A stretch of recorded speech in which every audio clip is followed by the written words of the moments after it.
How to change phone name on iPhone.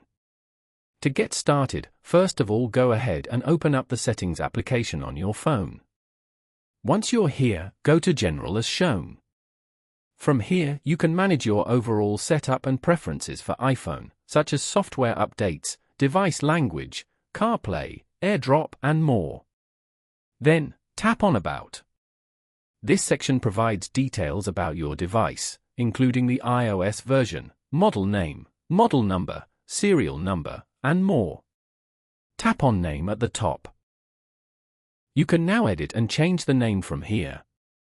Type in your new phone name over here and tap on Done below. You have now successfully changed your phone name. You can go back and change the name again whenever you want. Following these steps, you can easily change phone name on iPhone.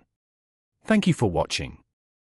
Please leave a like if this tutorial helped you, or leave a comment below if you have any questions related to the video.